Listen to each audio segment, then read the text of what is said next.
हाँ बेटा, आज हम लोग फ्रैक्शन का पार्ट 6 स्टार्ट कर रहे हैं।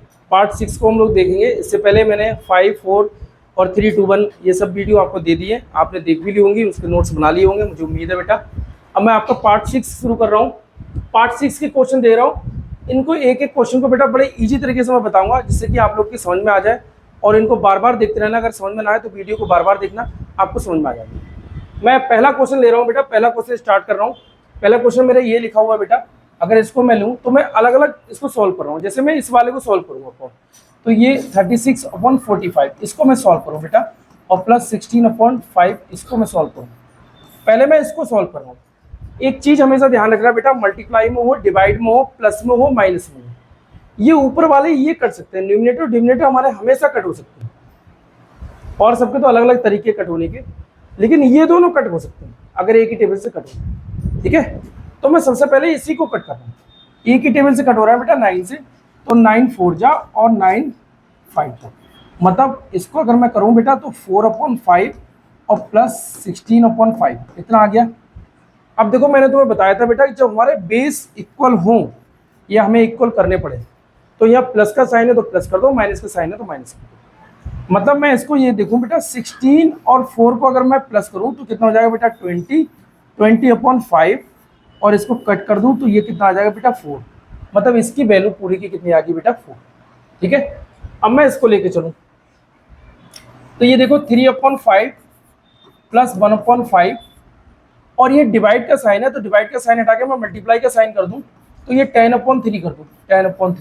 ठीक है, अब इन दोनों को पहले मैं इन दोनों को सॉल्व कर दूं तो 5 2 जा 10, तो ये देखें 2/3 और प्लस 3/5। ठीक है ना भैया। अब मैं क्रॉस मल्टीप्लाई कर लूँ, इनका लाइन बना दे रहे, इसको क्रॉस मल्टीप्लाई कर लूँ। 3 2 जा 3 3 जा 9 और 5 2 जा 10, और ये 5 3 जा 15। इसको मैंने वही एलसीएम लेके तब करा है भाई, 5 और 3 का एलसीएम कितना हो जाएगा 15 हो जाएगा। तो मैं क्रॉस मल्टीप्लाई करके भी आंसर निकाल सकता हूँ, वही आंसर निकलेगा। देखो 5 की टेबल में 3 नहीं आ रहा, 3 की टेबल में 5 नहीं आ रहा, तो मैं इसकी क्रॉस मल्टीप्लाई कर लूँ। 3 3 जा 9 और 5 2 जा 10, और इसकी मल्टीप्लाई कर ली 10, तो 19/15 कितना हो गया बेटा 19/15। तो इस पूरे की वैल्यू कितनी आ गई बेटा 19/15, और इसकी कितनी आ गई 4। मैं इसको सॉल्व करूँ, अब देखो मैं यहाँ पे कर रहा हूँ भैया, अलग अलग सब बैठ गए। तो मैंने इसको लिख लिया बेटा 19/15, और मल्टीप्लाई कितना लग लिया 4। तो 19 की मल्टीप्लाई करूँगा 4 से, 19 4 जा 76, 76/15। तो 76/15 हमारा क्या हुआ बेटा आंसर हुआ, जो कि हमारा ये होगा बी आंसर। ठीक है, 17/16। समझ में आ गया सबके। ठीक है बेटा, नेक्स्ट क्वेश्चन हम लोग देख रहे हैं। इसको भी मैं अलग अलग सॉल्व कर रहा हूँ। जैसे मैं पहले इसको ले लूँ बेटा, तो यहाँ देखूँ तो 3 1/2 और -1 1/4। मैं पहले इसको सॉल्व करूँ, उसके बाद इसको करूँगा, फिर 5 में से माइनस करना है इसको। तो मैं इसको सॉल्व करूँ बेटा, 3 में से बन जाएगा 2 बचा, प्लस का साइन लगाऊंगा 1/2 माइनस का 1/4। इन दोनों का एलसीएम लूंगा, 2 का 4 का, तो बेटा 4 हो जाएगा। 4 हो जाएगा तो मैं यहाँ 2 से मल्टीप्लाई करूँ, यहाँ भी बेटा 2 से मल्टीप्लाई करूँ, तो 2/4 और माइनस 1/4, और ये प्लस का 2। अब हमारे बेस इक्वल है तो यहाँ माइनस का साइन है तो मुझको माइनस कर देना है। तो 2 में से एक जाएगा 1 बटे 4, और ये 2, ये प्लस नहीं है तो मैं ऐसे लिख दूँ, कोई दिक्कत नहीं। 4 2 जा 8 1 9, 9/4 हो जाएगा। मैं इसको ऐसे रख दूँ, यहाँ बेटा लाइन लगा दूँ और अगला वाला सॉल्व कर लूँ, जो कि 2 1/2 और माइनस 3/4। मैं इसको सॉल्व करूँ तो इसको देखें हम, तो 2 2 जा 4 और 1 5, तो बेटा 5/2 और माइनस का 3/4, और 2 और 4 का अगर एलसीएम लूँ तो कितना हो जाएगा बेटा 4 हो जाएगा। तो मैं यहाँ 2 से मल्टीप्लाई करूँ, यहाँ भी बेटा 2 से मल्टीप्लाई करूँ, तो 5 2 जा 10, 10 में से 3 जाएगा, कितना बचेगा बेटा 7/4। तो इसका निकल के आया 7/4, और इसका निकल के आया बेटा 4 2 जा 8 और 1 9, 9/4।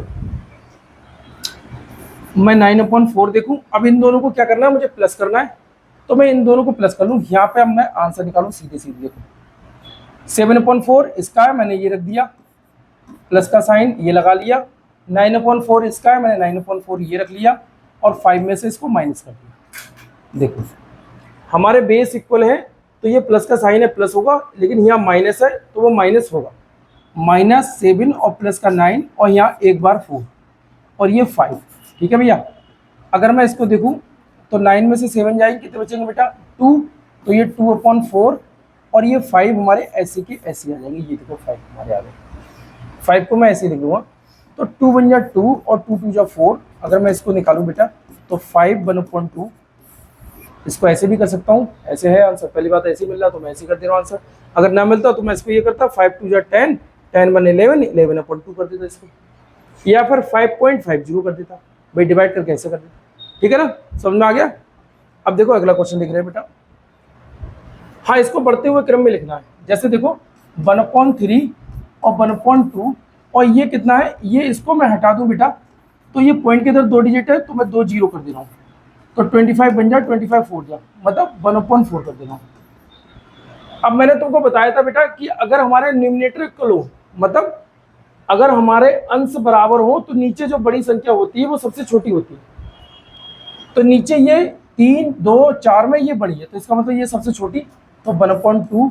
फिर इन दोनों में कौन सी बड़ी है बेटा, ये, फिर 1/3, फिर ये 1/2। ये बढ़ते क्रम में आरोही क्रम भी बोलते हैं, बढ़ते क्रम भी बोलते हैं, असेंडिंग ऑर्डर भी बोलते हैं।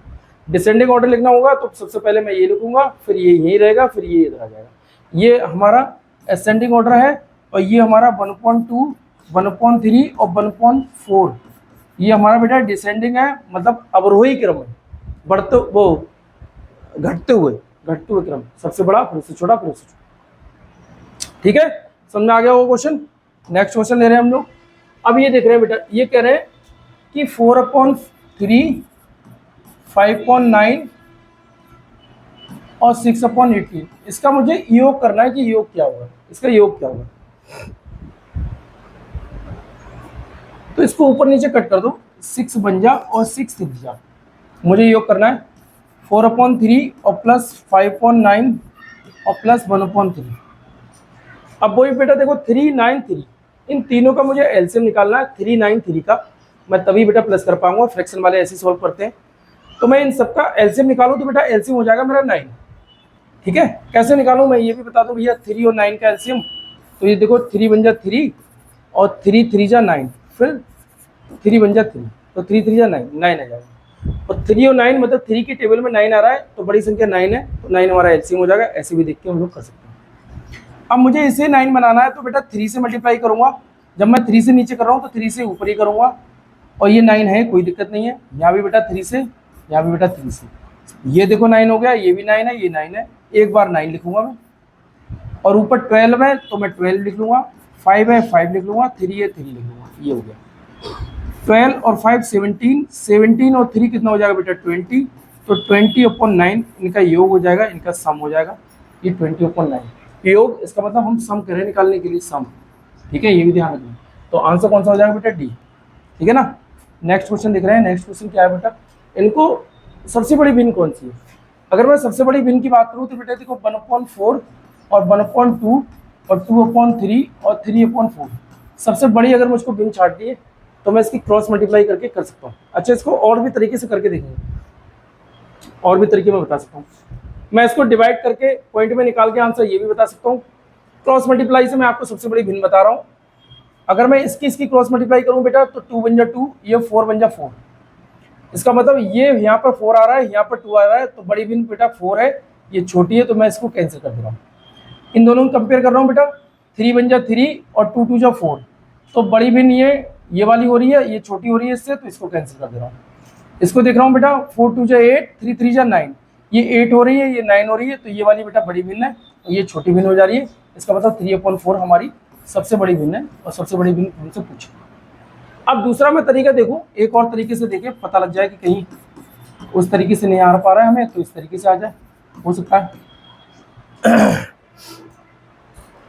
इनका मैं तीनों का एलसीएम ले लूँ, 4 2 4। अगर 4 और 2 का एलसीएम लूँ तो बेटा कितना आ जाएगा 4, और 4 और 3 का एलसीएम लूँ तो कितना आ जाएगा 12।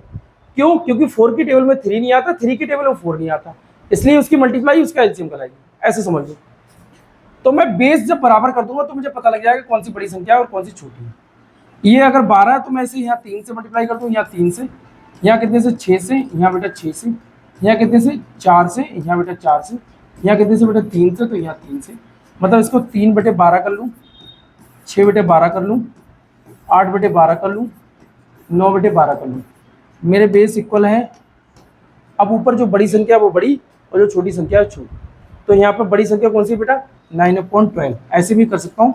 तो 9/12 मतलब 3/4 और 3/4 यहाँ भी निकलेगा। एक तरीका ऐसे भी कर सकता हूँ, ये देखिए, ये मत समझ लेना कि पूरा क्वेश्चन इतना है, ये अलग तरीका है, ये अलग तरीका होगा, ऐसे भी कर सकता हूँ।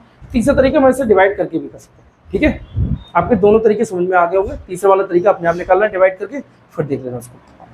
आए क्या भैया, दो संख्या को गुणनफल इतना है, मतलब 23/50 और दो संख्या, एक x हो जाएगी दूसरी y हो जाएगी। एक संख्या दे रखी, एक संख्या हमारी 46/50 है। ठीक है, तो दूसरी संख्या मान लो हम x मान ले रहे हैं। इन दोनों संख्या को गुणनफल इतना, तो दूसरी संख्या ज्ञात करो, दूसरी संख्या ज्ञात कर रहे हैं। देखो अब बेटा मल्टीप्लाई का साइन हो, बराबर लगाओ, तो ऊपर ऊपर वाली संख्या कट कर सकता हूँ, नीचे नीचे वाली कट कर सकता हूँ, और नीचे वाली कट हो रही है। देखो 50 से बेटा 50 चला जाएगा, और 23 से कम 23, 23 दूनी 46। अब मुझे x की वैल्यू बतानी है, तो 2 × x बराबर कितना हो जाएगा 1। x बराबर मल्टीप्लाई में है तो बराबर की इस तरफ आके अपॉन में आ जाएगा, बट्टे में आ जाएगा। तो x की वैल्यू बेटा x बराबर 1/2, x बराबर 1/2 या बस, ये हमारा क्या हो जाएगा आंसर। इसमें बेटा 6 ही क्वेश्चन लिए थे मैंने, और 6 की 6 क्वेश्चन मैंने बड़े अच्छे से समझाने की कोशिश की है। मुझे उम्मीद है आप लोग को बहुत अच्छे समझ में आ गए होंगे। अब आप बेटा कुछ मत करना है, इसको बार बार देख लेना, कई बार जब देख लोगे ये क्वेश्चन खुद ही समझ में आ जाएंगे।